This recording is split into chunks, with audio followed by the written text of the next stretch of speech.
Mi nombre es Gastón Mancilla, coordinador de logística. Hoy tengo el honor de moderar este evento. Y este sería ya el 22º, creo, si no me falla la memoria, encuentro del Conversando para Homenajes del 2020. Como bien saben algunos, el Club de la Libertad viene realizando estos homenajes todos los años. Este año, todos los sábados venimos realizando esta tarea, tomamos referentes del pensamiento liberal de todos los tiempos y homenajeamos sus ideas, teniendo en cuenta su natalicio. Les recuerdo que pueden solicitar el certificado, que es gratuito para socios y con un costo de 200 pesos para los demás, ¿sí?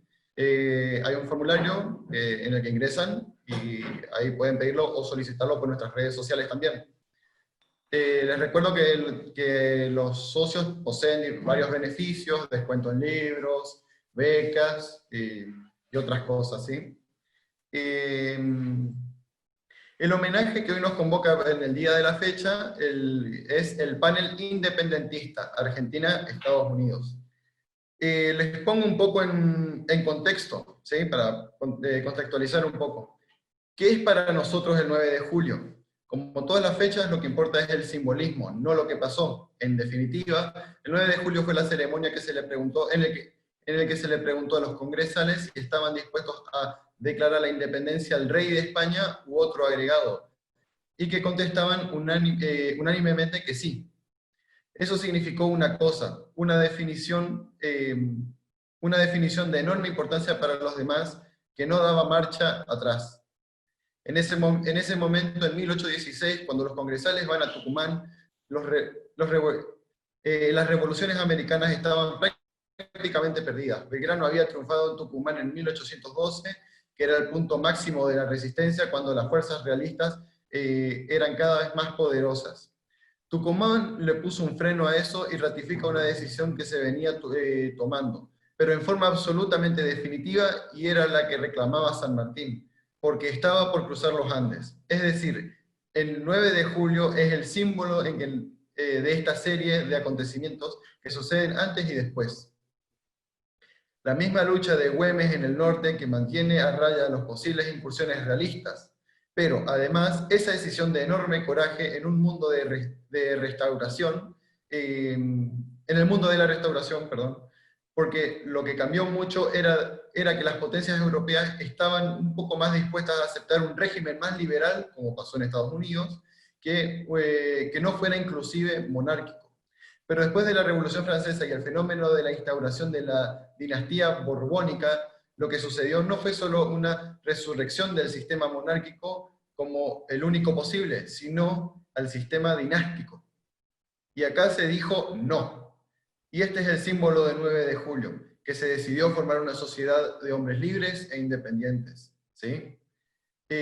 Ahora voy a compartir un video de unos 5 minutitos.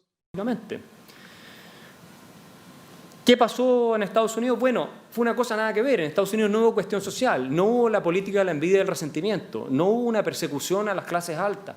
Las clases altas lideraron la revolución en Estados Unidos contra la corona, a quienes veían como sus hermanos por lo demás. Y nunca, desde el origen, se intentaron independizar del rey. Lo que querían era simplemente, oye, no abuses con los impuestos que nos estás cobrando. ¿Ya? Y cuando se aprueba la Stamp Act, que le cobraba impuestos a todos los papeles utilizados en distintas cosas, hasta las cartas de juego en Estados Unidos, se juntan, se hace un pequeño congreso colonial en Estados Unidos, de gente indignada, y ustedes ven lo que dicen. Dicen que es inseparable la libertad de su derecho como ingleses. Ellos están defendiendo el mismo derecho que tienen ellos allá en Inglaterra. Nosotros lo queremos tener acá. No quieren crear un orden nuevo. Lo que están diciendo, oye, no, nos estás tratando de una manera distinta. Si somos tus súbditos, tenemos derecho a tener representantes y nos vas a cobrar impuestos, como los tienen en Inglaterra. ¿Por qué no nos aplicas la misma norma? Si tú reconoces que somos tus súbditos, deberíamos tener el mismo derecho. Pero no lo estás haciendo, por lo tanto te estás convirtiendo en un tirano. Y aquí está, esa declaración empieza con ese tema. Lo mismo dice, no lo voy a leer después, Alexander Hamilton, que dice que lo único que están buscando es la protección del genio de la Constitución británica. Ellos no quieren crear un orden nuevo desde cero, con un Dios distinto, la decristianización, el cierre de todas las iglesias, la creación de un calendario nuevo, la persecución de todos los opositores. Nada que ver. Ellos quieren, trátennos como ingleses. Nosotros vamos a defender nuestro derecho como ingleses. Y por eso Edmund Burke, que condenó la Revolución Francesa y quedó como el hombre más visionario de la época, porque predijo todo el terror que vino, defendió la independencia de Estados Unidos, porque dijo, están luchando por sus derechos como Englishmen, como ingleses. Y nosotros se los estamos negando. Hay una lista de abusos, acá hay distintas leyes, ¿no es cierto?, que se prueban. El Tea Act, el famoso Tea Act, que era un impuesto al té y que le daba, básicamente le daba el comercio del té, la exclusividad a la compañía de las Indias Orientales, que estaba completamente quebrada, y para poder tratar de revivirla, los ingleses le dieron el monopolio para poder comerciar té hacia las colonias, y eso era, obviamente, para todos los comerciantes que estaban ahí, un abuso, porque era más caro, no podían ellos hacerlo, en fin. Entonces ahí está la famosa, el Boston Tea Party, donde como 100 colonos se disfrazan de, los 100 americanos se disfrazan de indígenas, y a uno de los barcos de la compañía agarran todos los cajones de té y los tiran al mar, ¿no? Rebelándose, ¿no es cierto? Y eso hubo una retribución, una venganza de parte del rey, que empezó a pasar leyes quitándoles la autonomía de sus gobiernos y un montón de cosas, con lo cual se indignaron todas las demás colonias y pensaban que eso era intolerable, y eso fue escalando hasta que en 1775 Lexington y Concord, las dos batallas que inician la guerra de independencia norteamericana, las dos grandes batallas en realidad fueron escaramuzas, 132 personas murieron. Terrible, pero comparado con la escala que ustedes ven en la Revolución Francesa, que estamos hablando que la Revolución Francesa no fueron muertos, también los hay en la guerra hacia afuera, con todas las potencias que enfrentaban en esa época. Es adentro. O sea, en un solo día se despachaban la guillotina mucho más que esto. Tal como predijo Edmund Burke. Se arma el Segundo Congreso Continental, Washington es elegido comandante en jefe de las fuerzas continentales, pero se le envía al rey Jorge III, se le envía lo que se llamó la Olive Branch Petition, una petición para, por favor, bájenos los impuestos, no abuse y convivamos en paz y lo reconocemos como nuestro monarca, compórtese a la altura, básicamente. No nos vayamos a la guerra. Aparte, imagínense que irse a la guerra como miserables colonos en América a la potencia más grande que el mundo jamás había conocido no era algo tan atractivo. Había que tener bastantes pantalones para hacerlo. Y había algunos que no querían de frentón ir a la guerra con Inglaterra y otros que sí. Pero finalmente el rey los declara en abierta rebelión, vienen todas las batallas y en 1781 se rinden las tropas británicas en Yorktown. Bueno, ya hecha la introducción, le presentamos ahora a los dos oradores del día, señor Ricardo Caito Leconte, que es abogado y director del Club de la Libertad, y está con nosotros también Eduardo Nakayama. Él es abogado por la Universidad Nacional de Asunción, y diplomado, postgraduado en Dirección Estratégica de la Universidad de Belgrano de Buenos Aires, máster en Historia por la Universidad de, y perdón si pronuncio mal, de Passo Fundo en Río Grande do Sul, Brasil. Especialista en derechos de seguros, es fundador del Instituto de Derecho de Seguros del Paraguay y miembro de la sección paraguaya de la Asociación Internacional de Derecho de Seguros y miembro del Grupo Mundial de Seguros Marítimos de la Universidad de Hamburgo, Alemania.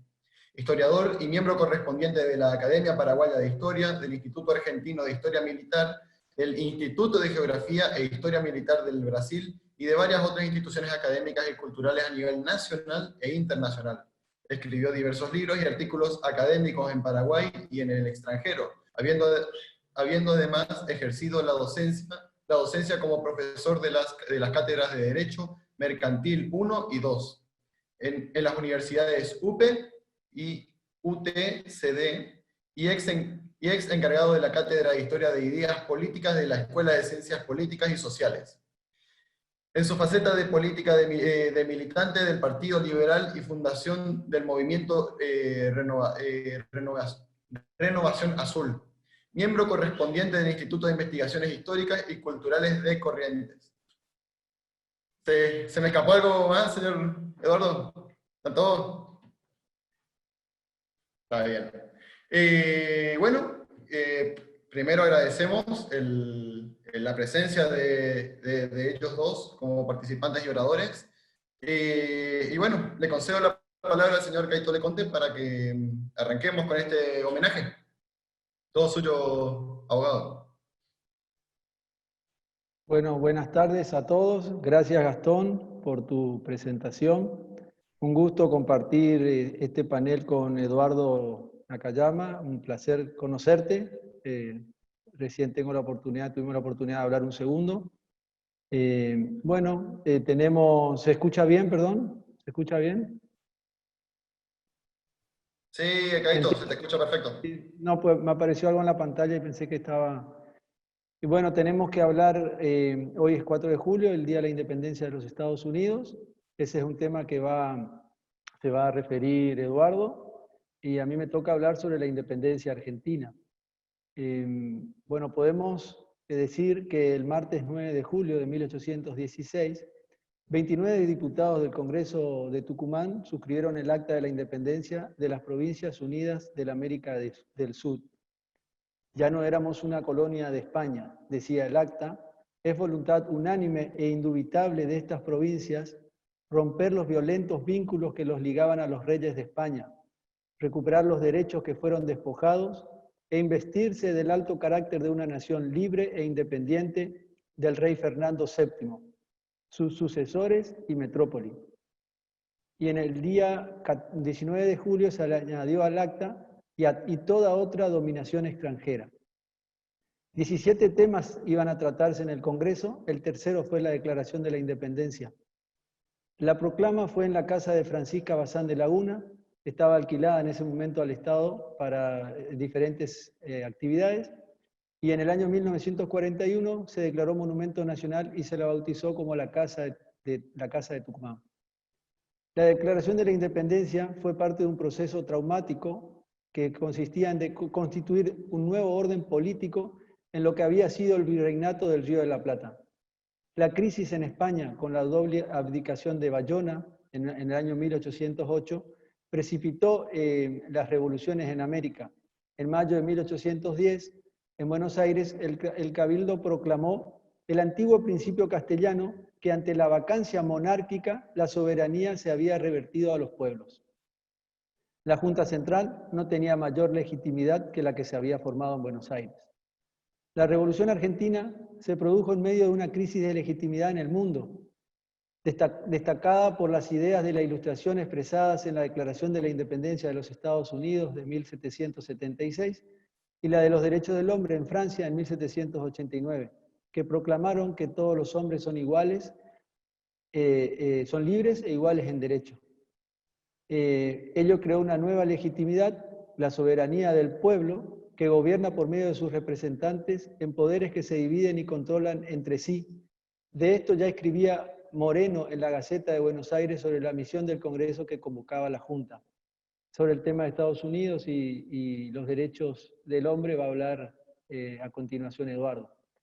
La declaración despejó la confusa situación en que se encontraba el pueblo, que como señalaba San Martín en su carta a Godoy Cruz, acuñaba moneda, tenía un pabellón y cucarda nacional, e inexplicablemente hacía la guerra al propio soberano de quien seguía formalmente dependiendo. Más allá del significado fundamental que los hechos del 9 de julio tuvieron para nuestro desarrollo como nación independiente, hay un aspecto que debemos destacar y es la elección de los congresales, quienes a pesar de las condiciones totalmente adversas dieron el paso decisivo que San Martín y Belgrano venían reclamando insistentemente, la Declaración de la Independencia. El marco en el Congreso de Tucumán se iba a reunir, el marco en el que el Congreso de Tucumán se iba a reunir era el menos propicio y las decisiones a tomar eran gravísimas. El ejército del norte había sido derrotado en Sipe-Sipe en noviembre del año 15. Unos años antes, Belgrano, lo comentaba recién Gastón cuando nos hizo la presentación, Belgrano y el pueblo tucumán habían logrado salvar la revolución. En 1816 la situación en el norte era delicada y era el Güemes el que aseguraba la frontera norte del avance de los realistas. En Chile se había producido la derrota en Rancagua y O'Higgins tuvo que cruzar la cordillera y refugiarse en Mendoza. España se encontraba triunfante en casi toda América. El rey era aclamado en las cortes por el triunfo que se consideraba definitivo sobre los rebeldes americanos. La derrota de los revolucionarios era generalizada en todo el continente. En Europa, el absolutismo se recomponía alentado por la derrota de Napoleón. La Constitución Liberal de Cádiz de 1812 había sido derogada en mayo del año 14. Bolívar se encontraba refugiado en Jamaica. También se temía una expedición española para reconquistar las ex colonias, situación que no se vivió en el Río de la Plata, pero que sí se vivió en Venezuela. Se había acentuado el conflicto con Artigas, quien había convocado una reunión en Concepción del Uruguay en junio del año 1815, a la que asistieron las provincias del Litoral, Córdoba, Entre Ríos, Corrientes y Santa Fe. Ahí él trató de lograr un acuerdo con el gobierno del Directorio en Buenos Aires y durante el Congreso de Tucumán, durante las sesiones, a través de una comisión especial que se nombró al efecto, se entablaron negociaciones, pero que fracasaron. Con respecto al tema de Artigas, comento que Corrientes no mandó representantes al Congreso de Tucumán por encontrarse bajo el dominio de Artigas, o el protectorado, llamaba él, de Artigas, y ahí se produjo una situación particular. El hombre de confianza de Artigas en Corrientes era Genaro Perugorría. Quiero hacer mención a esta situación porque se dio en Corrientes. Era Genaro Perugorría, él estaba convencido de que él era un federal, pero estaba queriendo, era un federal nacionalista. Él quería que pudiéramos armar una federación conjuntamente con Buenos Aires. Y Artigas no compartía esa visión, eso llevó al enfrentamiento. Perugorría destituyó al gobernador Méndez en ese momento y se disolvió el Congreso y entregó el mando político al Cabildo, y reservándose él el mando militar. Se produjo un enfrentamiento contra Blas Basualdo, hombre de Artigas, cerca del Batel. Fueron derrotadas las fuerzas de Artigas, de Perugorría, quien se rindió con el compromiso de que se le iba a perdonar la vida a todos los rebeldes. Este compromiso fue incumplido y finalmente Artigas hizo fusilar a Perugorría, que era el comandante correntino con 23 años, habiendo sido también abandonado en ese momento por las fuerzas de Buenos Aires que no acudieron en su apoyo. También otro de los riesgos era que los portugueses avanzaban en la banda oriental, y a esto también había que sumar la incipiente anarquía que se producía en el territorio del ex virreinato, ya que se corría el riesgo de que algunas provincias se convirtieran en pequeñas repúblicas, desarticulando el espíritu de unidad.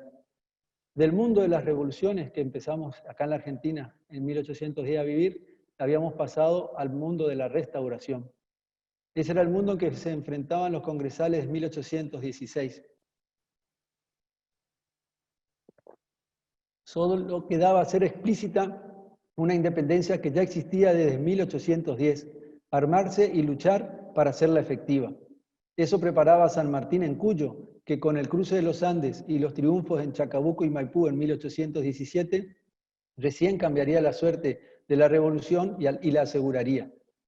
Tras el levantamiento de Fontezuelas, que es cuando Álvarez Thomas arregla con Artigas, iban a tener un enfrentamiento en Santa Fe, y Álvarez Thomas termina negociando con Artigas, y la caída del directorio es nombrado, cae Alvear en abril del 2015 y queda Álvarez Thomas a cargo. Ahí se aprueba el estatuto y se convoca al Congreso, a un Congreso donde las provincias debían reunirse y se establece que se iban a reunir en Tucumán. El 24 de marzo del año 16 se inician las sesiones del Congreso en Tucumán. Luego de haber presidido las ceremonias oficiales del Congreso, renuncia Álvarez Thomas ante la Junta y ante el Cabildo, y nombran a Antonio González Balcarce, y el día 3 de mayo se nombró a Pueyrredón como director. En las sesiones del 9 de julio de 1816, al decir de Longhi, se produjo la más grande, la más pura y la más trascendente de las resoluciones de un Congreso Nacional, que dio nombre a la argentinidad y que llevó a la Revolución de Mayo, por el único camino que el destino le había marcado desde los albores de la Revolución. Declaró la independencia de las Provincias Unidas de la América del Sur. En efecto, el Congreso de Tucumán tomó esta decisión en un momento sumamente dramático. En ese durísimo contexto, los hombres de Tucumán dieron al mundo y a las generaciones venideras una prueba admirable de coraje moral. La Asamblea se declaró soberana dando señales indudables de constituir un orden independiente, símbolos, moneda, legislación y jurisdicción propias. Al declarar la independencia cambiaron el curso de los acontecimientos y le dieron a San Martín el respaldo institucional que necesitaba para su campaña libertadora.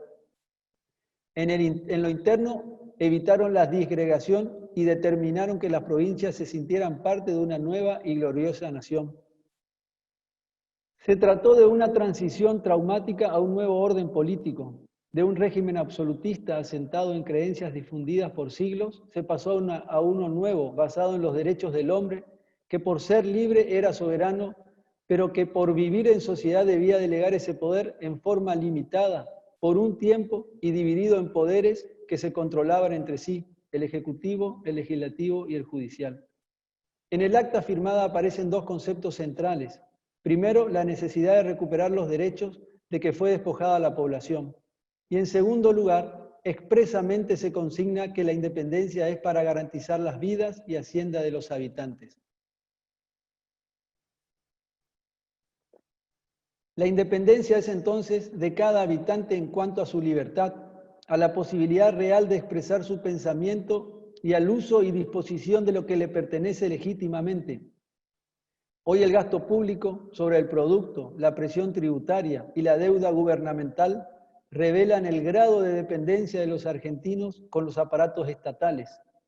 Juan Bautista Alberdi, el artífice de nuestra Constitución Nacional, señaló el peligro de liberarnos de las máquinas fiscales de la metrópoli, pero en cambio convertirnos en colonos de nuestros propios gobiernos. Al decir de Alberto Venegas Lynch, la lucha por la independencia debe ser una tarea cotidiana de todos los que quieren que se los respete. Es de desear que los gobiernos reviertan la situación y centren su atención en el desmantelamiento del leviatán hiperdimensionado. Solo así tiene sentido hablar de independencia. El proceso de la independencia fue largo y complejo. Comenzó el 25 de mayo de 1810 con la revolución que derrocó al virrey y transfirió su autoridad a una junta. Este fue el comienzo del gobierno propio en las provincias del Río de la Plata. La Junta ejerció el poder y armó ejércitos. La Asamblea del año 13 declaró que residía en ella la representación y ejercicio de la soberanía de las Provincias Unidas del Río de la Plata. Se aprobaron símbolos nacionales, se suprimieron tormentos y azotes, y se regló sobre la libertad de vientres y se prohibió el tráfico de esclavos. Pero el acto definitivo que declaró la independencia fue el Congreso de Tucumán de 1816. El acta fue firmada por los diputados de los pueblos de Buenos Aires, Tucumán, Córdoba, Mendoza, San Juan, La Rioja, Catamarca, Salta y Jujuy, y quienes venían de regiones que hoy pertenecen a Bolivia, como Charcas, Chichas y Misque. Estuvieron ausentes, como lo decía hoy, Santa Fe, Corrientes y Entre Ríos, entonces eran parte de la Liga Artiguista. Luego de aprobar la Declaración de la Independencia, debía decidirse el punto quinto del plan de trabajo del Estatuto, que era la forma de gobierno a adoptar. Dos alternativas, la República, que era el ideario de Moreno, o la monarquía. Dentro de la primera, el régimen federal, que ya se deletreaba en el litoral, o el unitario, que arrastraba los antecedentes coloniales y seducía a los hombres de Buenos Aires. En las conversaciones se adelantó que debía decidirse por una monarquía atemperada en la dinastía de los incas. En plena sesión, Justo Santamaría de Oro, el fraile patriota, advierte que ya está hecha la opinión en favor de la monarquía. El momento es trascendental, su espíritu democrático se subleva. Se levanta y pronuncia una sentencia. No, señores, no. Yo he venido aquí para declarar libre a la nación argentina, pero nunca a tratar de gobiernos monárquicos. Protesto y me retiro. O república o nada, fue su sentencia. Esto dice Monseñor D'Andrea. La apacible figura del fraile dominico se eleva sobre sus compañeros y sobre sus contemporáneos, y su profunda y santa sinceridad le inspira la conducta inflexible que imprimió a la nación y para siempre el sello de la libertad republicana. El 2 de julio del año 1817, en Buenos Aires, el Congreso Nacional de las Provincias Unidas del Río de la Plata decidió conmemorar la independencia el 9 de julio. En 1826, el presidente Bernardino Rivadavia decretó feriado el 9 de julio como el día memorable en que se había declarado la independencia de las Provincias Unidas del Río de la Plata. La declaración de la independencia es la lección que los argentinos del siglo XXI, atribulados por dificultades que por momentos parecen invencibles, debemos tomar. Mantener en alto la esperanza, afrontar los problemas con redoblada temple moral, no dejarnos intimidar por la magnitud de los desafíos que se dibujan en el horizonte. Esas son las actitudes que debemos exigir de nosotros mismos. Si logramos recomponer el ánimo y recobrar la fe en el futuro de la patria, habremos dado el paso imprescindible para que el mundo nos empiece a mirar también con rejuvenecida confianza. Ya lo decía José Francisco de San Martín, puede que sea imposible, pero es imprescindible que lo hagamos. Muchas gracias. Muchísimas gracias, Ricardo. Muy buena oratoria. Ahora le damos la palabra a Eduardo Nakayama, cuando usted quiera, maestro. Buenas noches, desde Asunción, Paraguay, un saludo para todos ustedes, Ricardo, Gastón, Álvaro y todos los que están siguiendo la charla de la fecha del Club de la Libertad de Corrientes Argentina. Y muy contento por la invitación que me hicieron para participar en este día, que es muy importante. Ricardo, a quien lo conocí también hoy, ¿verdad? O tuve el gusto de conocer hoy, ya se refirió más puntualmente a lo que fue el 9 de julio de 1816. Y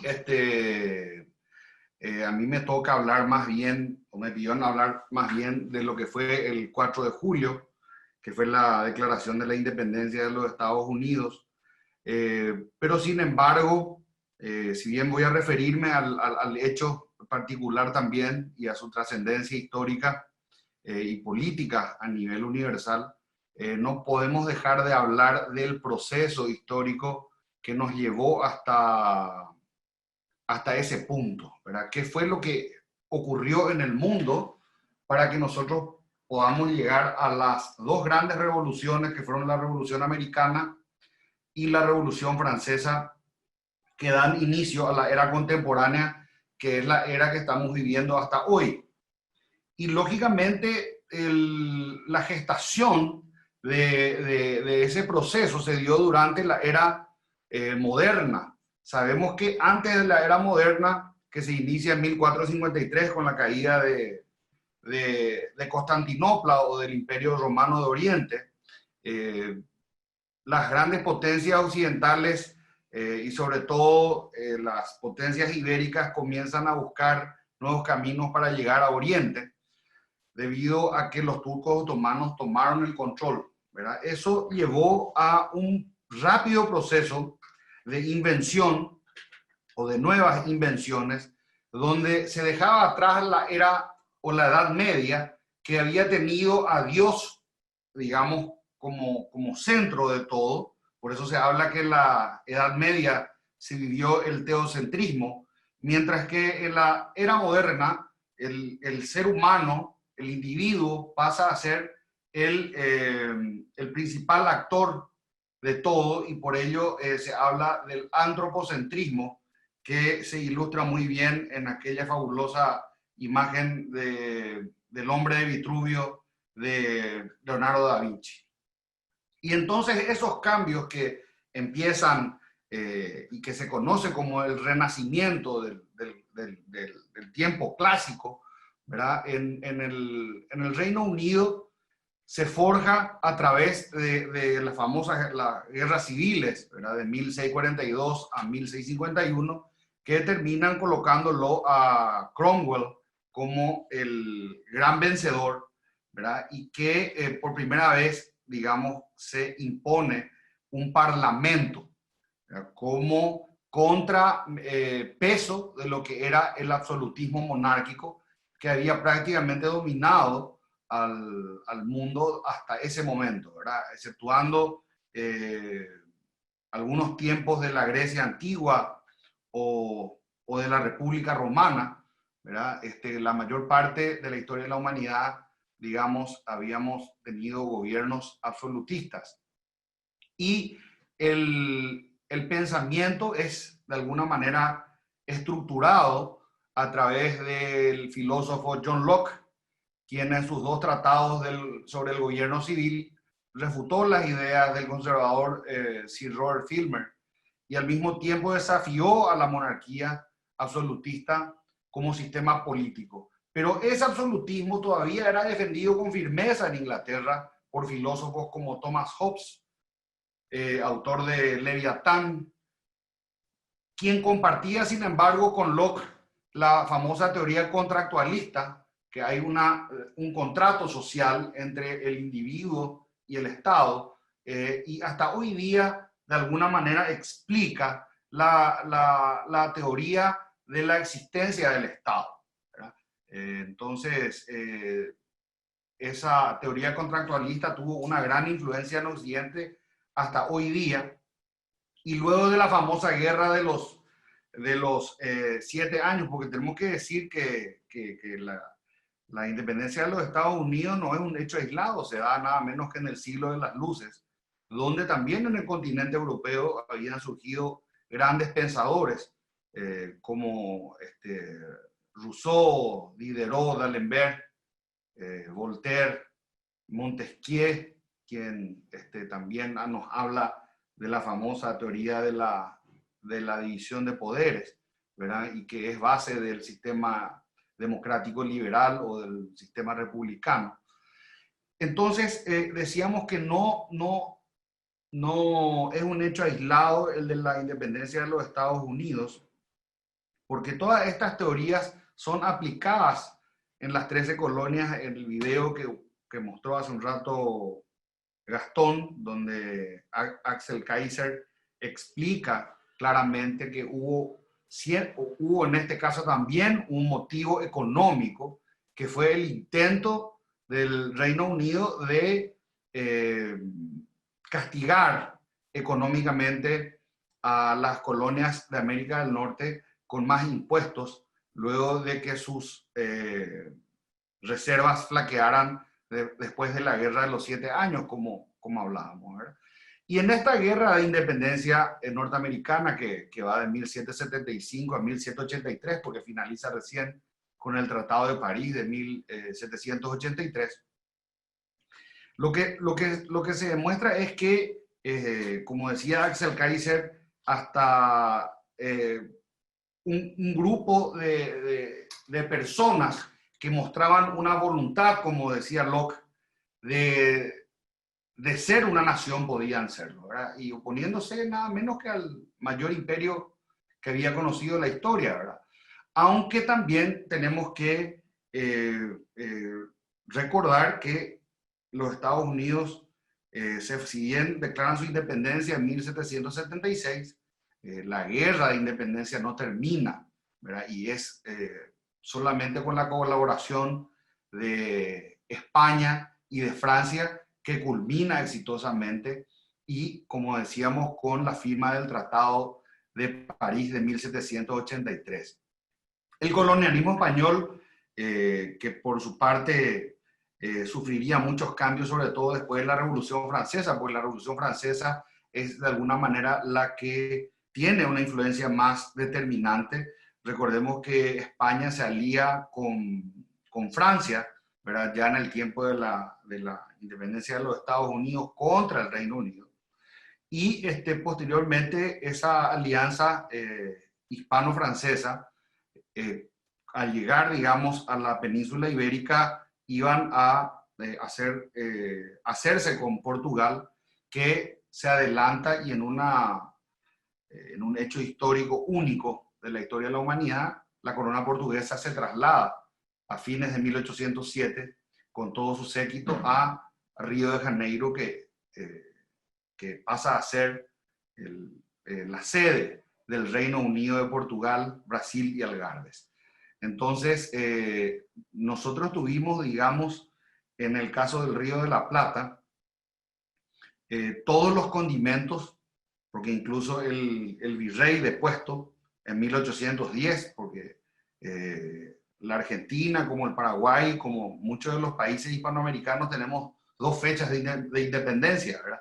En el caso argentino, el 25 de mayo de 1810, que es la deposición del virrey Baltasar Hidalgo de Cisneros, quien había sido veterano justamente de la batalla de Trafalgar, ¿verdad? Había perdido parte de la capacidad auditiva en esa batalla, en ese combate naval que ganan los ingleses, y por ese motivo es que en una de las principales cuadras de Londres se erige en la Trafalgar Square la efigie sobre una columna muy alta del famoso almirante Nelson, ¿verdad? Entonces, teníamos todas esas, o tuvimos en el Río de la Plata todos esos condimentos, ¿verdad? Un reino al lado, que es el caso del reino de Portugal, que desde 1822 se convierte en imperio, ¿verdad? Con su independencia después del famoso grito de Ipiranga,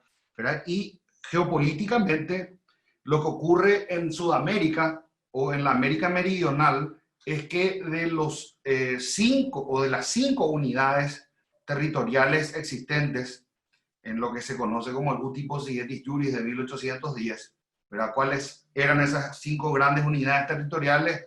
El Virreinato del Perú, el más antiguo, luego el Virreinato de Nueva Granada, que incluía Colombia y Ecuador, el Virreinato del Río de la Plata, y 2 capitanías generales, la Capitanía General de Venezuela y la Capitanía General de Chile.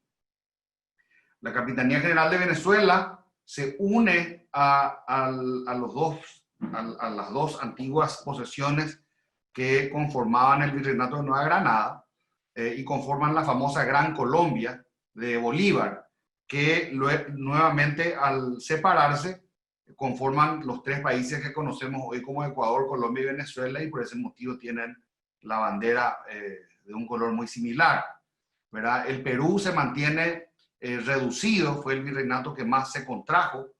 En el caso de Chile, la Capitanía General pasa por un proceso un poco más complicado, como lo mencionaba Ricardo, y en el caso de las provincias del Río de la Plata, o en el caso del Virreinato Platino, o de Buenos Aires, como se quiere llamar, pasa también por un proceso donde tanto los portugueses primero como los brasileños después, por un lado, y Simón Bolívar por otro, causan la mayor escisión de todas porque se conforman 4 estados, ¿verdad? Que son la Argentina, el Alto Perú, que luego de la visita de Bolívar y en honor a él pasa a llamarse Bolivia.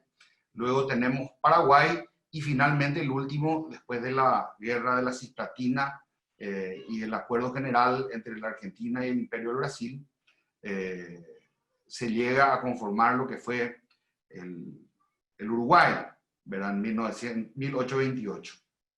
Entonces, eso es lo que en geopolítica se conoce como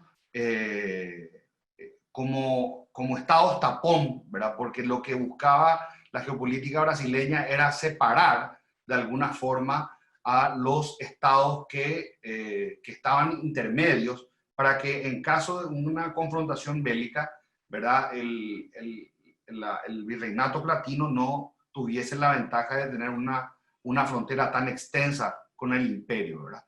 Entonces estos estados tapón que por otra parte también explotaban particularidades que tenían, como el caso paraguayo, que era casi un estado-nación, ¿verdad? Y que tenía muchos de los elementos que se podían exigir para la conformación de una nación, ¿verdad? Lógicamente eso facilita a que se independicen y no nuevamente se reúnan como virreinato, ¿verdad? Porque en la Junta de Buenos Aires lo que trató de hacer de alguna manera con las provincias, con Corrientes, con Córdoba, en el caso de Paraguay también cuando era una provincia, enviando la expedición de Belgrano en 1810 y 1811, fines de 1810, inicio de 1811, ¿verdad? Era llevar adelante lo que se conoce como la teoría de la hermana mayor, ¿verdad? Que muchas provincias no admitieron, ¿verdad? Entonces, finalmente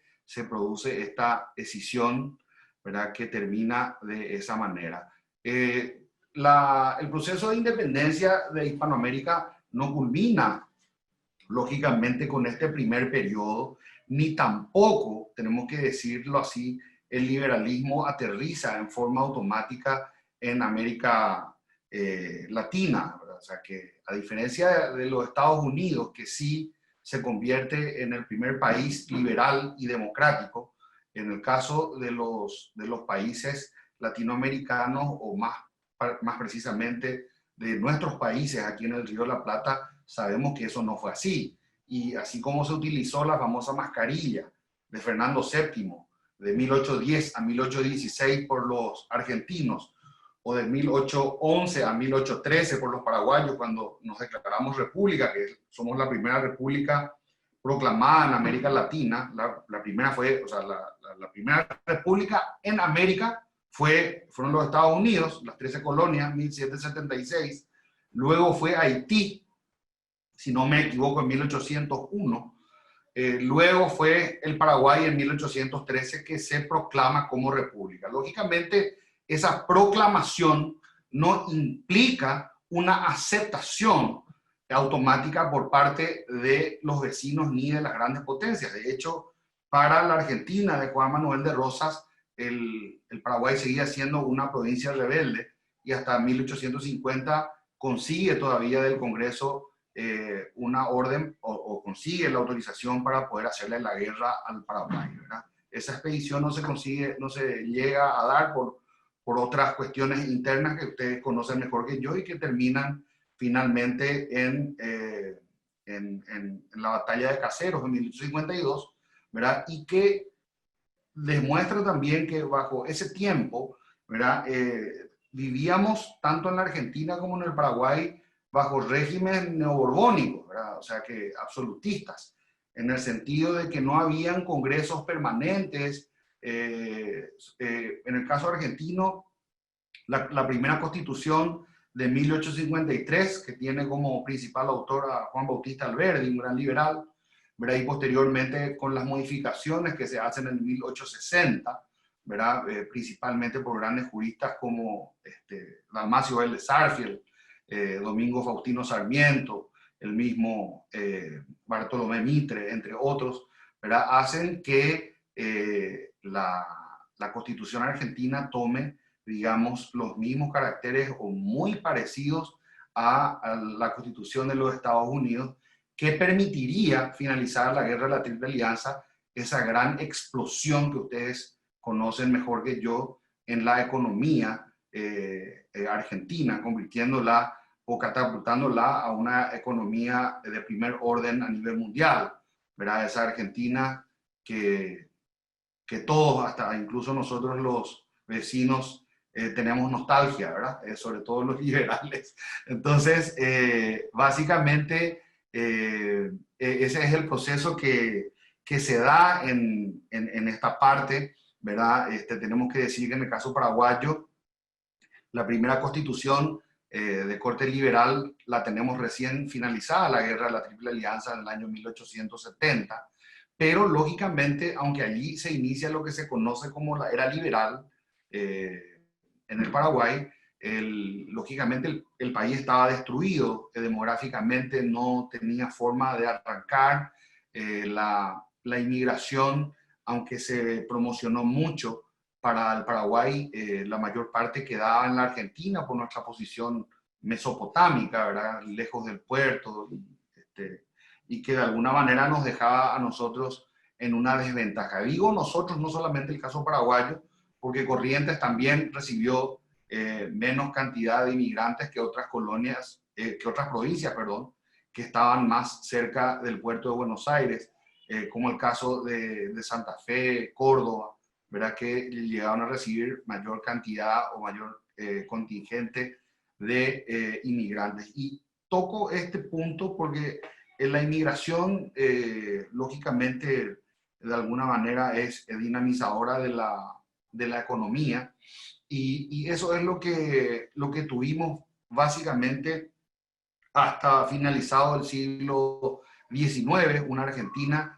que se proyectaba como gran potencia, y un Paraguay que recién empezaba a levantar la cabeza a principios del siglo XX, ¿verdad? Allí simplemente para poder cerrar, ¿verdad? Y hablar de 200 años de era contemporánea, para nosotros, por lo menos en el Paraguay, si bien a nivel mundial también coincide el año 1989, la caída del muro de Berlín, como un hito histórico, ¿verdad? Del fin de la Guerra Fría. Digamos que desde la Revolución Francesa en 1789 a la caída del muro de Berlín tenemos exactamente 200 años. Bueno, nosotros en el caso paraguayo tuvimos un liberalismo más a los Estados Unidos, digamos, más parecido a lo que teníamos cerca, que era la Argentina, durante el periodo de preeminencia del Partido Liberal en el poder, de 1904 a 1936. Luego, ustedes saben, el periodo de entreguerras hizo que los regímenes totalitarios empiecen a subir en todo el mundo, no solamente en la Europa de aquel entonces, con el fascismo, el nazismo y el comunismo, sino que aquí había reflejos en el caso de los países latinoamericanos. En Argentina se habló de la dictadura del 45, ¿verdad? Que se inicia que inicia un periodo realmente triste también para la historia argentina, ustedes saben mejor que yo. Y en el caso paraguayo, desde en 1936, cuando el coronel Rafael Franco asume la presidencia y los militares empiezan a tomar el control, ¿verdad? Luego del 36 al 37 hay un nuevo golpe de Estado llevado adelante por los mismos militares que lo habían colocado a Franco. Lo colocan a un civil, pero bajo el control estricto de los cuarteles. Y eso tenemos hasta el año 1939, cuando es electo el general José Félix Estigarribia, y con el apoyo del Partido Liberal, de una facción que se conoció como los cuarentistas, que en realidad estaban muy entusiasmados con el nacionalismo imperante en el mundo, y se promulgó la famosa Carta Política del 40, que era de corte totalitario, ¿verdad? Y que estuvo en vigencia en el Paraguay nada menos que hasta 1967, ¿verdad? Bajo esa... Sí. El tiempo nos está llamando la atención. ¿Te puedo dar 3 minutos más? Claro que sí. Para que Claro, vayas cerrando un poco el tema, por favor. claro que sí. Entonces, desde el año 1939 hasta el 40 gobierna José Félix Estigarribia. En ese año él fallece en un accidente aéreo, ¿verdad? Y toman el control los militares nuevamente. El general Higinio Morín llegó hasta el 47, una gran oleada de exiliados, ¿verdad? 500,000 de paraguayos exiliados, 1/3 de la población que van a la Argentina, al Brasil, al Uruguay, y ahí está el origen de esa gran colonia paraguaya, digamos, en la Argentina. En esa época aproximadamente 400,000 de los 500,000 estaban en la Argentina, ¿verdad? Y en Corrientes muchos de ellos, en Buenos Aires la gran mayoría, ¿verdad? Y ese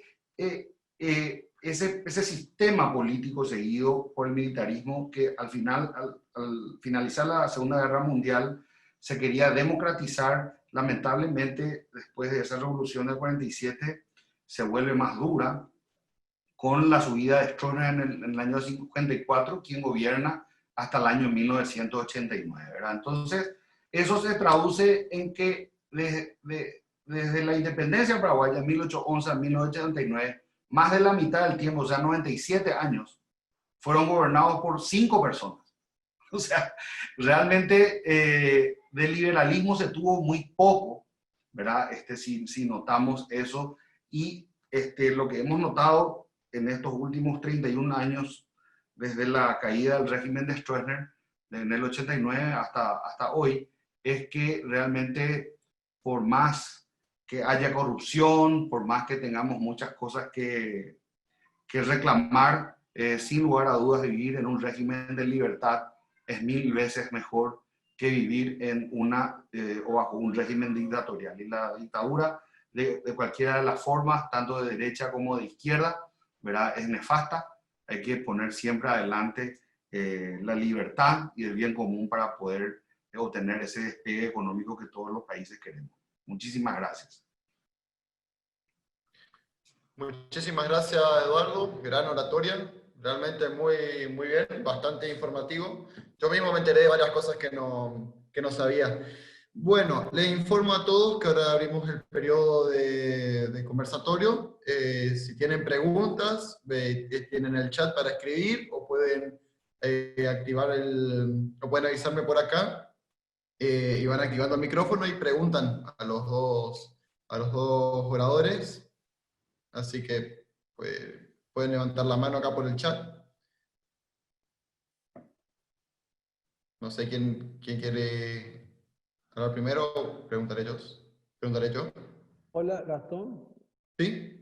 Sí, perdón, una aclaración. ¿Es pregunta o conversatorio por si alguien quiere agregar algo o compartir algo? Sí, también se puede, si alguien quiere acotar, también, por Claro, supuesto.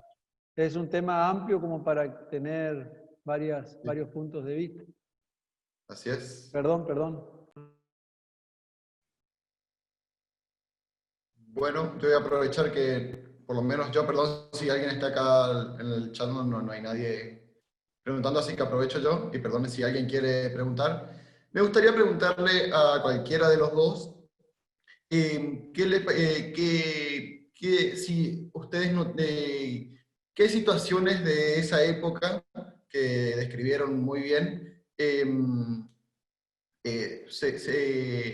la estamos viviendo acá también. ¿No les parece a ustedes que algunas situaciones puntuales que se dieron en esa época se están dando en la actualidad en la coyuntura? No, es una duda que dicen mucho en redes sociales, y si bien es cierto que el contexto es totalmente diferente, hay algunas situaciones en las que uno puede decir, no estamos tan lejos de eso. ¿Qué les parece a ustedes eso? Esa perspectiva que le dan a algunos.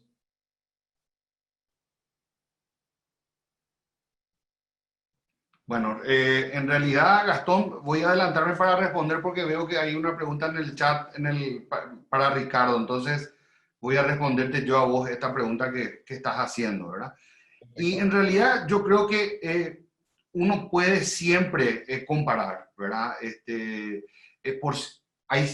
Como historiador te puedo decir que sí hay necesidad de hacer una contextualización, ¿verdad? Porque cuando se hace la declaración de independencia de los Estados Unidos todavía no estaba abolida la esclavitud, por ejemplo, ¿verdad? No todos los hombres eran libres, o sea, y como bien dice Axel Kaiser, estamos hablando de que fue una rebelión impulsada por las élites, ¿verdad? Lo que de ninguna manera le resta méritos, ni mucho menos, ¿verdad? Sino todo lo contrario, ¿verdad? Las élites generalmente son las más conservadoras y las que menos quieren jugarse por miedo a perderlo todo, ¿verdad? Entonces, yo creo que nosotros sí podemos comparar, ¿verdad? Contextualizando siempre las diferencias, pero hay una guerra, una batalla entre el absolutismo, que le podemos llamar hoy totalitarismo, o las ideas totalitarias o colectivistas, ¿verdad? Y el liberalismo que antepone los 3 principios básicos que amaba Locke, que son la vida, la libertad y la propiedad, ¿verdad? Entonces, solamente con el respeto de la propiedad, ¿verdad? De la propiedad privada que hoy día se da con lo que son las patentes de invención, por ejemplo, no necesariamente la propiedad de la tierra, como cuando habla de propiedad uno piensa en una propiedad inmueble, pero hoy día, por ejemplo, el índice de competitividad global, una de las referencias más importantes es cantidad de patentes registradas por país, ¿verdad? Eso da cuenta de cuán avanzada está una nación en términos científicos, ¿verdad? Entonces, yo pienso que nos damos cuenta que las naciones más liberales son las más adelantadas justamente por ese motivo, ¿verdad? Y algunos saldrán a decir, pero el caso de China comunista, entonces, ¿cómo ocurre eso? ¿Eso es una excepción? O incluso la Unión Soviética durante el régimen de Stalin, que tuvo avances científicos muy importantes, etcétera, etcétera, ¿verdad?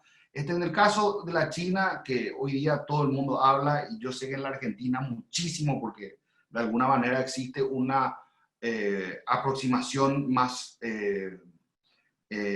fuerte, ¿verdad? Que en el caso del Paraguay, que no tiene directamente relaciones diplomáticas con China comunista, ¿verdad? En el caso de ese país, hablamos de que en la década, a fines de la década del 70 inició una serie de reformas, 4 reformas principalmente, que permitieron la apertura gradual hacia una economía de libre mercado. Y entre las personas que han, digamos, ayudado a China a salirse del pozo donde estaban a fines de los 70 con una hambruna generalizada y millones de personas muertas, estuvo nada menos que un pensador liberal como Milton Friedman, ¿verdad? O sea, Milton Friedman, ganador Premio Nobel de Economía en 1976, ayudó a China a salirse del pozo donde estaba y el despegue que experimentó posteriormente y que tiene hasta hoy día, ¿verdad?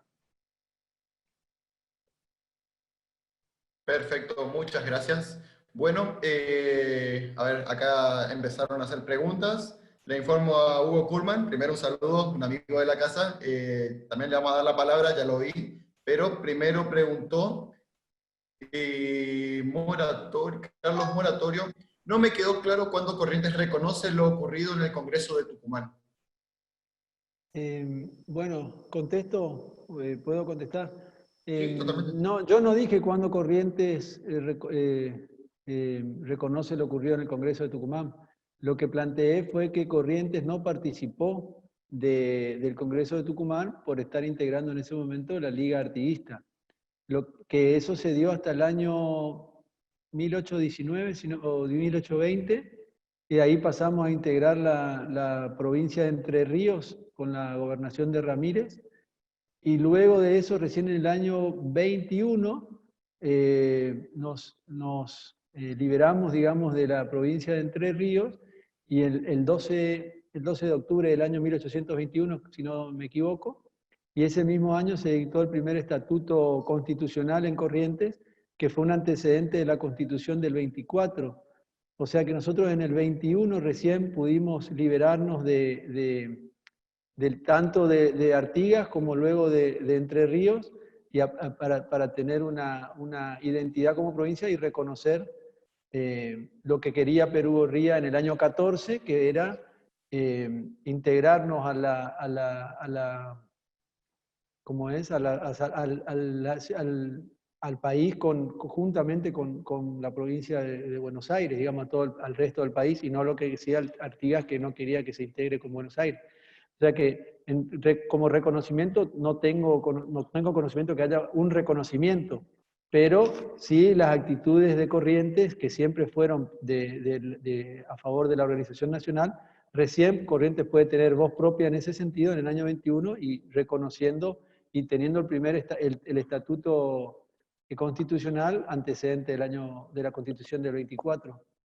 No sé si respondo con eso. Para mí sí, no sé si Carlos por ahí Sí. tiene otra aclaración que hacer, otra pregunta. Bueno, seguimos. Edgardo Saúl pregunta, pregunta, ¿los impuestos del dominante han sido uno de los factores de independencia en ambos casos? ¿Puede ser un factor o un denominador común? Y siempre, siempre el tema de los impuestos, porque el tema de los tributos en general, no solamente los impuestos, ¿verdad? Porque los impuestos pueden ser disfrazados de muchas formas. De hecho, la colonia española o el régimen colonial español, que tenía un monopolio sobre el comercio con los famosos puertos precisos, tenían sus famosas tasas, ¿verdad? En el caso de las provincias que estábamos más al norte, como Paraguay o Corrientes, sufríamos las tasas que cobraba el famoso puerto de Santa Fe, ¿verdad? O sea, que uno para pasar y bajar hasta Buenos Aires tenía que pagar un peaje en Santa Fe, o si no, no bajabas. Y si querías salir más lejos, lógicamente te estaba prohibido y vedado a los correntinos o a los paraguayos, ¿verdad? Posteriormente, cuando se crea el Virreinato del Río de la Plata, el monopolio español funcionaba de una manera muy similar como el colonialismo inglés. O sea, si bien Inglaterra hablaba de libre mercado a principios del siglo XIX, con el famoso periódico Southern Star, que se publicaba en Montevideo y circulaba en Buenos Aires, la verdad es que ellos también tenían un sistema colonial, ¿verdad? Que termina recién, como ustedes saben, en el siglo XX, ¿verdad? A mediados del siglo XX, ¿verdad? Con la independencia de la India y de otros países, ¿verdad? Entonces, siempre, digamos, los tributos fueron sinónimo de soberanía. O sea que para Eduardo, que pregunta si en ambos casos fueron determinantes, sí fueron determinantes, tanto en la independencia de los Estados Unidos, como habíamos hablado, como también en el caso de la independencia hispanoamericana, porque España tenía el famoso monopolio comercial o el monopolio mercantil de los puertos precisos, ¿verdad? Incluso durante mucho tiempo Buenos Aires estuvo excluido porque no era puerto, digamos, habilitado, ¿verdad? Para poder comerciar, y por ese motivo es que casi enfrente se estableció la colonia del Sacramento, ¿verdad? En 1680, lo que causó también otro problema con la vecina Portugal, hasta la firma del Tratado de Permuta o de Madrid en 1750, y finalmente el de San Ildefonso de 1777. Perfecto, muchas gracias. Marcos Niveiro también quiere preguntar y después va Hugo Colman. Pero primero, Marcos, ¿puedes activar tu micrófono? Sí, ¿qué tal? Buenas noches. Yo tengo dos preguntas, una concerniente a la revolución de Estados Unidos, a la independencia de Estados Unidos, y una a la Argentina. La de Estados Unidos, yo leí un libro, mejor dicho, son unas notas de Francisco de Miranda en sus viajes a Estados Unidos, donde él describe cómo se vivía en las colonias del norte, el progreso económico, la libertad individual, la libertad de culto, la forma en que se trabajaba. Cuenta varias anécdotas. Mi pregunta es si esa forma de vida repercutió de forma positiva en que la independencia de Estados Unidos no fue tan traumática como la nuestra. Y la pregunta que es, para el caso argentino, me gustaría saber si el Estado argentino se podía haber construido sin una recaudación impositiva, es decir, yo había escuchado de Roberto Cortés Conde que había dicho que era necesario darle ingresos al Estado para su consolidación. Para cualquiera de los dos disertantes son las preguntas. Ricardo, no sé si querés responder primero vos lo que concerne a la Argentina, después yo voy a lo de Estados Unidos. No, cómo no, Eduardo, con mucho gusto, pero no entendí el final, perdón, Marcos. No entendí lo que planteaste de la Revolución Argentina, de la independencia, perdón. Claro, sí, Cortés Conde en uno de sus libros dice que era necesario darle ingresos al Estado, por ejemplo, para que éste cree un ejército o otras funciones. Mi pregunta es si había otra forma de consolidar un Estado, sobre todo en el contexto de la Revolución Argentina. Entiendo que no, que por lo menos es lo que, esta es una opinión personal y quizá por desconocimiento más que por una opinión personal, pero un Estado sin ingresos es prácticamente con todo lo que significaba llevar adelante una campaña por la independencia, con sus luchas y enfrentando lo mismo que le pasaba a los Estados Unidos, enfrentando a uno de los ejércitos más preparados de la tierra, y en este caso el ejército español, que bueno, San Martín bien conocía sus calidades, todos esos movimientos significaban llevar adelante aportes, tanto que lo que vemos en Cuyo, como San Martín tiene que acudir al pueblo para que le ayuden a llevar adelante la campaña y con donaciones, y así que yo claramente creo que sí, que era necesario.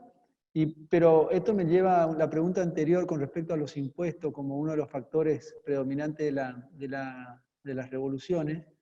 Me viene a la mente el conflicto de la vuelta de obligado, donde yo veía el año pasado el gobierno de Corrientes festejaba y conmemoraba el aniversario de la vuelta de obligado con todo lo que eso significa para la libertad de los puertos y para la libertad, en caso concretamente de la provincia de Corrientes, donde se homenajeaba la batalla de la vuelta de obligado, que si leemos bien la historia, es una batalla que nada tiene que ver con la independencia o la libertad de los puertos, como es en este caso el puerto perjudicado de la provincia de Corrientes. Entonces, normalmente los impuestos y la falta de libertades son factores predominantes para el inicio de las revoluciones. Bueno, pero justo lo leí, por eso quería hacer el agregado, pero con respecto a lo que decís, Marco, entiendo que era indispensable la situación esta que mencionás de Conde, ¿no? Personal es mi opinión. Eduardo, creo que vos querías Sí. contarte algo también, ¿o? Sí, en relación al tema de los impuestos, ¿verdad? Y aclaro que esta es una cuestión que se viene debatiendo mucho desde la década de los 70, cuando principalmente tiene un resurgimiento muy importante la escuela austriaca, cuando Mises gana el Nobel de Economía, ¿verdad? Entonces, a partir de allí se vuelve a hablar mucho de la escuela austriaca y todo, ¿verdad? Y en los Estados Unidos toman un vuelo distinto en el sentido de que se separan, digamos, o ¿cómo puedo decir? Se diferencian muy claramente de los liberales, ¿verdad? En el sentido de que ya se autodenominan libertarians, ¿verdad?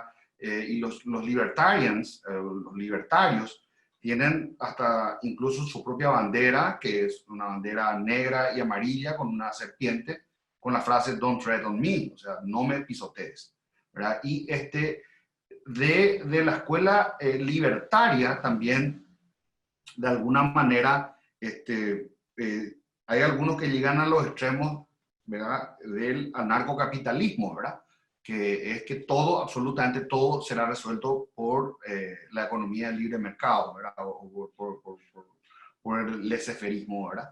Entonces, en ese sentido, yo pienso que las ideas que de alguna manera fueron moldeando, primero tenemos a Jeremy Bentham con el famoso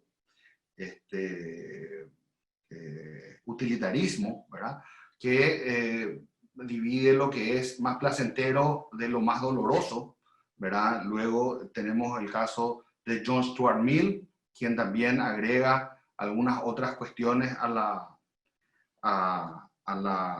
la discusión, ¿verdad? Pero principalmente la teoría de la existencia del Estado nos demuestra de que sí se puede tener un Estado mínimo, como es el que propone o proponemos los liberales, ¿verdad? Sin que tengamos que, digamos, vivir sin impuestos, ¿verdad? Porque eso es casi como es difícil, ¿verdad? Y sobre todo en la época de la independencia, como bien lo dijo Ricardo, había que generar recursos para poder enfrentar, porque eso ocurre en cualquier guerra, ¿verdad? Se necesitan recursos económicos. Sin recursos económicos uno no va a ningún lado, ¿verdad? Entonces, yo pienso que es importante que nosotros sepamos diferenciar esas escuelas también, y el liberal no propone la inexistencia de un Estado, ¿verdad? El liberal lo que dice es, tiene que haber un Estado moderado, ¿verdad? Y un Estado donde haya o el contractualismo, donde a través de una Constitución Nacional se garanticen a los ciudadanos sus derechos y garantías, ¿verdad? O sea, eso es lo que nosotros tenemos que tener en claro, ¿verdad? Perfecto, muchas gracias.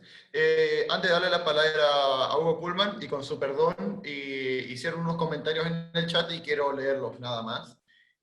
Pampa Roldán primero dijo: un hecho importante del Congreso de Tucumán fue la decisiva intervención de San Martín y Belgrano. El primero motivado por su expedición a Chile y Perú, Belgrano con su intervención del 6 de junio, en la que termina llorando, y 3 días después se declara la independencia.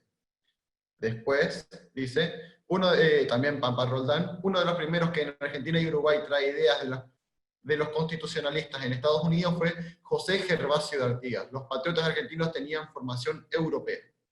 ¿Sí? Simplemente para que no quede en el olvido esos comentarios. Pero antes de vuelta a Hugo, que te lo veo ahí impaciente, ¿alguien quiere acotar algo de esos comentarios?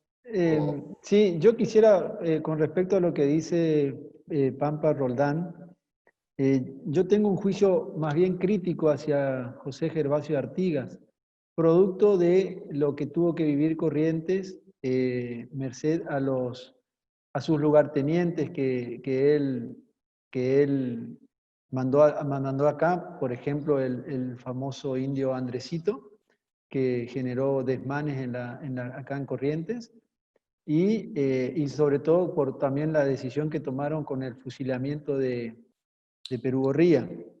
Pero justamente estoy leyendo un libro de mi padre que lo está por publicar en estos días, donde el doctor Aguirre Lanari hace un juicio sobre Artigas que me gustaría leerles, y sobre todo para Pampa, porque está en contra de lo que de mi opinión sobre Artigas. Dice Aguirre Lanari: el acervo de sus errores, de sus excesos, si es que ellos han de reputarse probados frente a tan noble y humanamente correcto, no pueden ensombrecer las altas cualidades de su espíritu, ni el leal principismo de sus convicciones federales. Los caudillos no son los estadistas tranquilos de las sociedades cultas, nacidos y actuando en el medio difícil de la colonia revolucionada. Han debido usar de los hombres que el medio ponía a su alcance, con sus vicios y sus instintos, y Artigas no escapó a esta ley fatal. Quería hacer esa aclaración con respecto al comentario de Pampa sobre Artigas, porque él, bueno, nos comenta que él fue uno de los primeros a traer las ideas constitucionalistas de los Estados Unidos, y acá tenemos un juicio favorable a favor de Artigas, ¿no? Eso nomás. Perdón, Pullman. Perdón. Sí, Eduardo, ¿algo que acotar a eso? ¿O No está no? Perfecto. Ahora sí, Hugo, disculpa todas las molestias. Pregunta nomás. No, no es molestia, fue un gusto escuchar todo lo que dijeron. No, quería plantearle una interpretación que hace Paul Johnson, a ver si estiman que es correcta. Hay una hipótesis que explica la inestabilidad política y el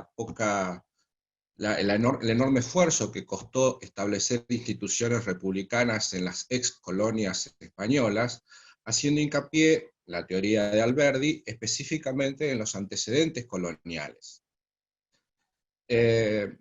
Paul Johnson tiene otra hipótesis, lo escribe en su libro sobre la historia de Estados Unidos.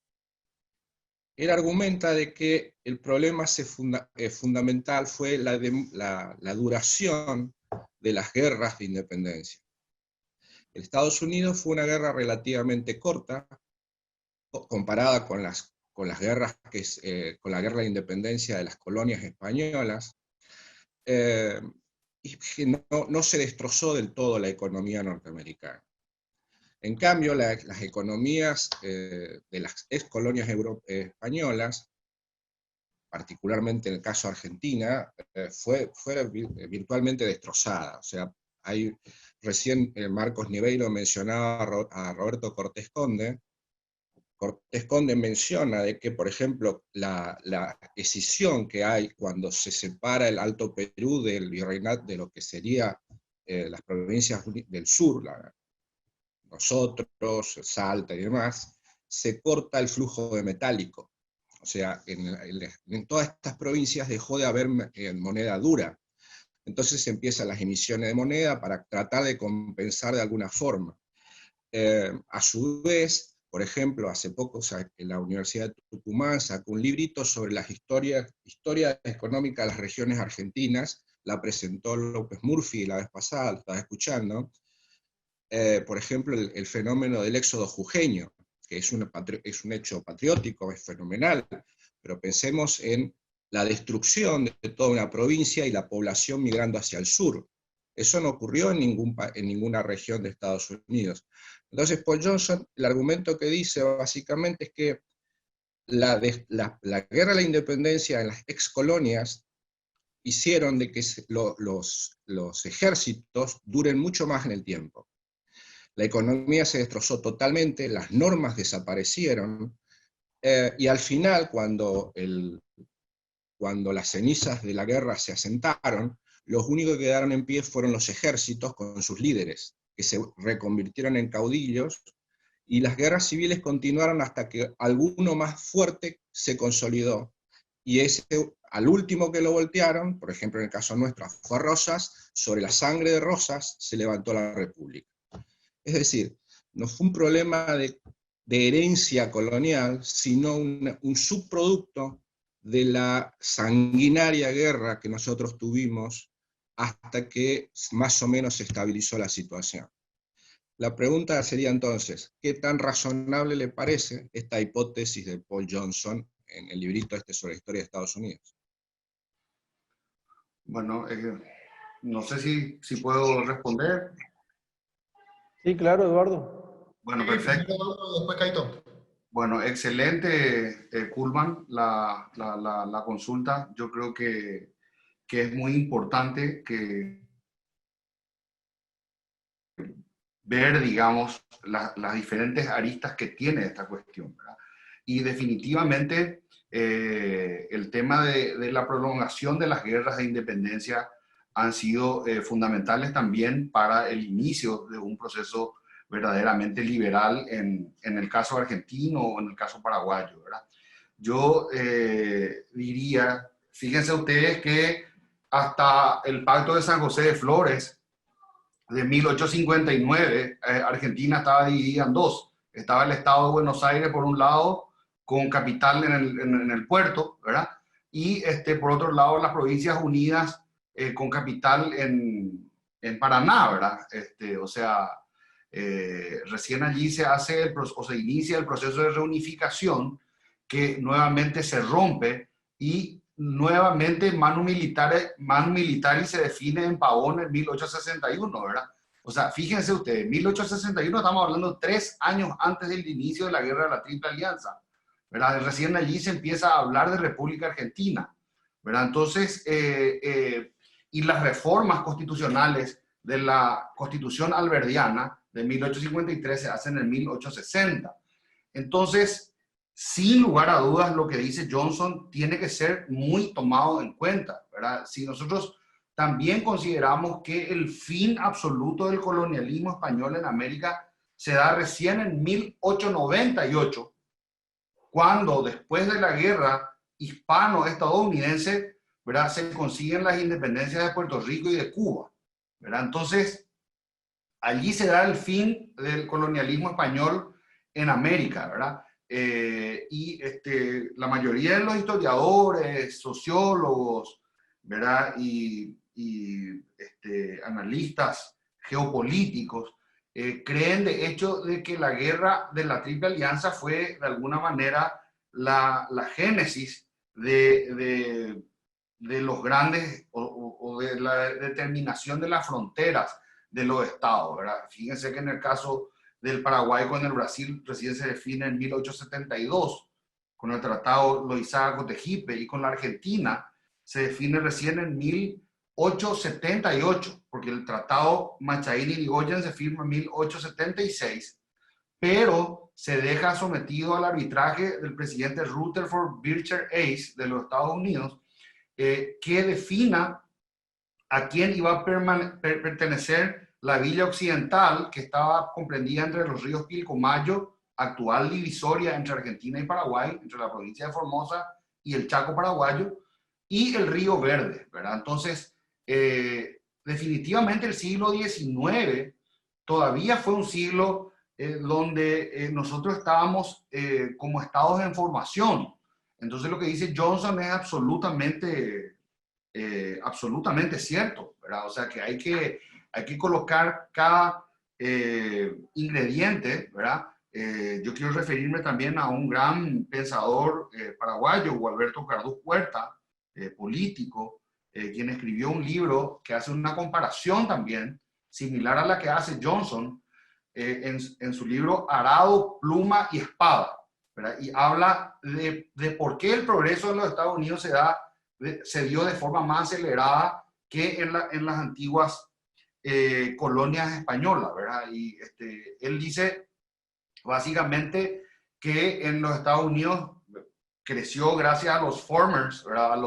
A los granjeros, que fue el modelo económico que ellos tuvieron, ¿verdad? Después, lógicamente, la famosa ley del Homestead, ¿verdad? Que permitió el avance hacia el oeste, ¿verdad? En los Estados Unidos hasta llegar a California, ¿verdad? Pero ese avance nosotros tenemos que saber hoy, ¿verdad? O lo que fue, estaban hablando hace rato del éxodo jujeño, ¿verdad?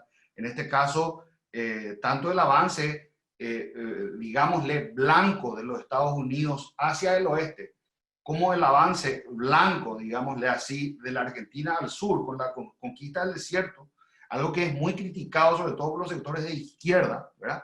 Es algo que nosotros debemos estudiar muy bien, porque realmente en aquel tiempo, por eso hablábamos hace rato de la contextualización histórica, ¿verdad? Cómo se le tomaba al indio, ¿verdad? O al indígena o al nativo, ¿verdad? Realmente se lo tomaba como un beligerante y por lo tanto se cometieron tremendos excesos, ¿verdad? Eso hoy día sería una calamidad que ocurriera, ¿verdad? Tanto lo que ocurrió con el pariente acá de Gastón, coronel Lucio Mancilla, en el sur, ¿verdad? Como también lo que ocurrió con la cantidad de tribus americanas en la zona de los Montes Rocallosos y más allá hasta llegar a la California. Bueno, yo con respecto a lo que plantea Hugo Cullmann, yo no había escuchado, la verdad, esa posición, pero creo que es totalmente aceptable, también teniendo en cuenta que la Constitución, la Revolución de los Estados Unidos fue en el año 1776 y la Constitución es de 1887, digo bien, Eduardo, ¿verdad? La nuestra, 1870. No, la de Estados Unidos, 1887. 1787. 1787. Claro, sí, bueno, 1776 la revolución, 1787, 11 años después la sanción de la Constitución. Y nosotros tenemos nuestra revolución en 1810, todos los acontecimientos que narrábamos hoy, recién la declaración de la independencia en el 16, y a partir de ahí que íbamos a declarar nuestra Constitución, recién en el año 53, luego de luchas intestinas entre los argentinos, logramos la sanción de la Constitución, que fue el hito que generó el crecimiento a partir de ahí de la Argentina. Más allá de estos antecedentes que vos decís, que recién en 1860 y después en 1860 la unificación con Buenos Aires. O sea, el lapso de luchas, porque no es que tuvimos un periodo de luchas contra los realistas prolongado, que así fue, también cruzando los Andes, yendo al Perú, pero no solamente eso, sino que nuestras luchas internas han sido de más de 50 años. Entonces, lógicamente eso conspira contra cualquier desarrollo económico. Así que coincido con lo que decís, Hugo, con respecto a lo de Paul Johnson. No tengo dudas que eso ha influido sobremanera en el desarrollo económico de las ex colonias, ¿no? Perfecto. Bueno, Gracias. viendo que no hay más preguntas, vamos a dar por terminada esta reunión. Fue un gusto escuchar a Eduardo Nakayama. Esperamos que vuelva a brindarnos su asistencia. Ricardo Caito Leconte también, muy buena oratoria. Sin más que decir, nos despedimos. Un abrazo grande. Nos vemos en la Muchas próxima. gracias. Muchas gracias a todos. Gracias. Gracias. Eduardo, un gusto, Eduardo. Gracias, Gastón. Igualmente, Ricardo, estamos a las órdenes por Asunción, cualquier cosa cuando se levante el muro de Berlín. Gracias. Igualmente para ti acá. Dale, listo. Ok. Gracias a todos por la participación. Adiós.